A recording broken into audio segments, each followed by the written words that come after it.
নমস্কার, আশা করি প্রত্যেকেই ভালো রয়েছেন। আর একবার স্বাগত জানাই আমাদের ইউটিউব চ্যানেল মিনময় সহজের পক্ষ থেকে। ক্লাস 8-এ যারা রেজাল্ট সম্পর্কে তাদের রেজাল্ট প্রকাশ করা হয়ে গেছে, এটা আপনারাও জানেন।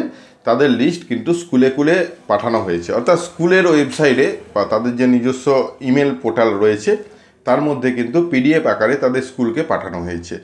কি পাঠানো হয়েছে? তাদের স্কুলের ক্যান্ডিডেট ডিটেলস। আপনি যে ডিস্ট্রিক্টের মধ্যে বিলং করছেন সে ডিস্ট্রিক্টের মধ্যে কতজন পাস করেছেন তার একটা লিস্ট কিন্তু প্রকাশ হয়েছে, আপনারাও চারিদিক থেকে দেখছেন। স্ক্রিনের মধ্যে যে একটা লিস্ট দেখতে পাচ্ছেন এটাই হলো মেন লিস্ট, অর্থাৎ যে স্কুলের আমরা দেখাচ্ছি সে স্কুলের একটা ক্যান্ডিডেটের মার্ক করা রয়েছে।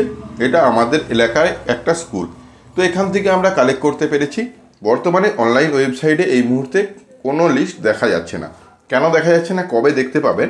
আর যাদের নাম রয়েছে তারা পরবর্তীতে কি পদক্ষেপ নিতে পারবেন বা কি করলে আপনাদের স্কলারশিপের টাকাটা প্রতি 4 বছর পাবেন, এই সম্পর্কে বিস্তারিত আলোচনা। অবশ্যই ভিডিওটাকে স্কিপ না করে লাস্ট পর্যন্ত দেখুন এবং আমাদের সাথে থাকুন। একটা ছোট্ট অনুরোধ, যদি আপনি আমাদের চ্যানেলে নতুন আসছেন চ্যানেলটাকে সাবস্ক্রাইব করুন, পাশের দেওয়া বেল আইকনটা ক্লিক করতে ভুলবেন না। আর যারা অলরেডি সাবস্ক্রাইব করে আমাদেরকে সাপোর্ট করছেন অসংখ্য ধন্যবাদ।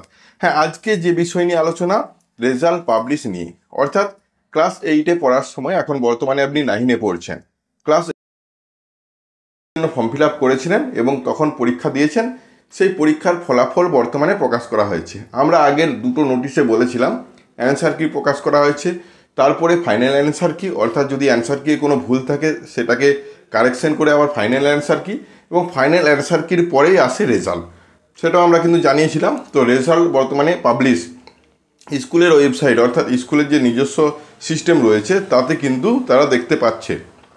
আপনি যে অনলাইন ওয়েবসাইট, যেটা ন্যাশনাল স্কলারশিপের অফিসিয়াল ওয়েবসাইট, এখানে যদি যান এখানে কিন্তু লিস্ট পাবলিশ হওয়ার কথা ডিস্ট্রিক্ট ওয়াইজ। কোনো কারণবশত লিস্ট হয়তো দিয়েও তুলে নেওয়া হয়েছে, যাই হোক এখানে কিন্তু এখন বর্তমানে দেখতে পাচ্ছেন না। 1-2 দিন পর লিস্ট দেখতে পাবেন, তখন আমরা ভিডিও বানাবো।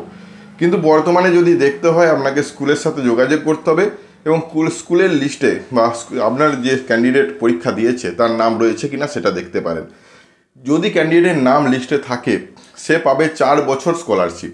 তো 4 বছর 12,000 টাকা করে, অর্থাৎ প্রতি মাসে 1,000 টাকা করে সরকারের কাছ থেকে স্কলারশিপ পাবে।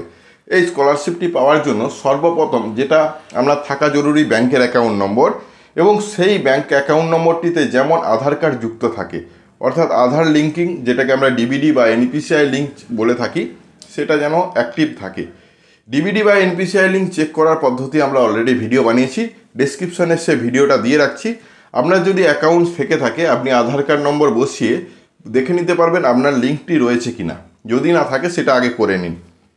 এর পরবর্তীতে আপনাদেরকে একটা ফর্ম ফিল আপ করতে হবে এনএসপি অফিসিয়াল ওয়েবসাইটে, অর্থাৎ ন্যাশনাল স্কলারশিপ অফিসিয়াল ওয়েবসাইটে, যেখানে শুধুমাত্র ক্লাস 8-এ পাস করা ক্যান্ডিডেটরাই যে ফর্ম ফিল আপ করে তা নয়, এখান থেকে অনেক ধরনের স্কলারশিপ দেওয়া হয়ে থাকে। আপনাকে বিবেচনা করে আপনার স্কলারশিপে আবেদন করতে হবে। আবেদন করতে গিয়ে যদি ভুল করে দেন তাহলে কিন্তু স্কলারশিপ পাবেন না। এবং বর্তমানে এখন যে আবেদন চলছে সেটা 24-25 সেশনের আবেদন বা ক্লোজ হয়ে গেছে। এখন পর্যন্ত কোনো নতুন নোটিশ বা 25-26 সেশনের জন্য নতুন নোটিশ প্রকাশ করা হয়নি, যে নোটিশে আপনারা এই ফর্ম ফিল আপটি করতে পারবেন। তো বেশ কয়েকদিন আপনাদেরকে অপেক্ষা করতে হবে আপনি যে স্কলারশিপে পাস করেছেন এই পাস করার পর যে ফর্ম ফিল আপ সেটা করার জন্য। তো তখন আমরা অবশ্যই ভিডিও নিয়ে আসবো, তার জন্য অবশ্যই আমাদের সাথে জুড়ে থাকুন, চ্যানেলটাকে সাবস্ক্রাইব করে রাখুন। আমরা যদি পুরনো বছরের একটা নোটিফিকেশান দেখাই যে আগে কি নোটিশ দেওয়া হতো এই স্কলারশিপ আবেদন করার জন্য, সাইড স্ক্রিনের নোটিশটা দেখতে পাচ্ছেন। এই নোটিশে বলা হয়েছে একটা ওয়েবসাইটের কথা, যেখানে আপনাকে রেজিস্ট্রেশন করতে হবে এবং আপনি যে উত্তীর্ণ হয়েছেন তার পরিপ্রেক্ষিতে আপনাকে একটা রেজিস্ট্রেশন করতে হবে, এবং এই রেজিস্ট্রেশন কমপ্লিট হয়ে যাওয়ার পর স্কলারশিপ অ্যাপ্লিকেশন সাকসেস হবে। স্কলারশিপ অ্যাপ্লিকেশন সাকসেস হওয়ার পর 3-4টে ধাপ আছে। কি ধাপ? এই আবেদনটা আপনি আপনার তরফ থেকে সেন্ড করলেন, তারপরে স্কুল দেখবে যে এই ক্যান্ডিডেটটা সত্যিই পাস করেছিল কিনা, স্কুল সেটা অ্যাকসেপ্ট করবে বা অ্যাপ্রুভ করবে। তারপর নোডাল অফিস, অর্থাৎ স্কুলের যে উপরে রয়েছে সেখানে অ্যাপ্রুভ হবে। তারপরে ডিস্ট্রিক্ট এবং স্টেট থেকে অ্যাপ্রুভ হওয়ার পর আপনার অ্যাকাউন্টে যেটা আধার লিঙ্কিং অ্যাকাউন্ট রয়েছে তাতে টাকা পাঠানো হবে। সেই মতো অবস্থায় যদি আধার লিঙ্ক না থাকে তাহলে কিন্তু আপনার টাকাটা বা স্কলারশিপ অ্যামাউন্টটা হোল্ড হয়ে থাকবে, কিন্তু আপনি পাবেন। ভয়ের কিছু নেই যে আপনি স্কলারশিপ পাবেন না, হয়তো প্রথমবারে পাবেন না, পরে আবার সব কিছু ঠিকঠাক হলে তখন কিন্তু এই স্কলারশিপটা পাবেন। তো এই পাওয়ার জন্য যেটা বললাম আধার লিঙ্কটা থাকতেই হবে।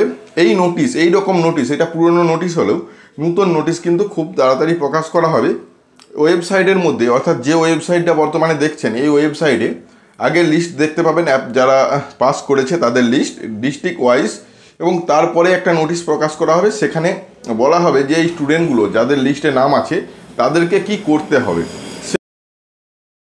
যখন যেটা পাবলিশ হবে তখন সে বিষয় নিয়ে আমরা ভিডিও বানিয়ে থাকি। আমরা একদম A to Z তথ্য দিয়ে থাকি এই স্কলারশিপ সম্বন্ধে। পুরনো ভিডিও কিন্তু আমাদের দেখতে পারেন, যেখানে আমরা ফর্ম ফিল আপ থেকে শুরু করে পরীক্ষা কিভাবে দিবেন, তার প্রিপারেশন, ওএমআর শিট কীভাবে ফিল আপ করতে হবে, কীভাবে পরীক্ষা দিলে আপনি সাকসেস হবেন। তাছাড়া যারা এই ক্লাস 8-এ পড়ছো তাদের অভিভাবকদের উদ্দেশ্যে একটা কথাই বলা, অবশ্যই আমাদের সাথে জুড়ে থাকুন। যখনই নতুন নোটিশ অর্থাৎ 25-26 সেশনে ফর্ম ফিল আপ শুরু হবে তখন আমরা বিস্তারিতভাবে আলোচনা করব। এই ফর্ম ফিল আপ করার পরেই কিন্তু আপনি এই স্কলারশিপে বসতে পারবেন। অনেকে কি করে, স্কলারশিপে বসার ইচ্ছে থাকলেও সঠিক সময়ে নোটিশ না পাওয়ার কারণে তারা ফর্ম ফিল আপটি করতে পারে না।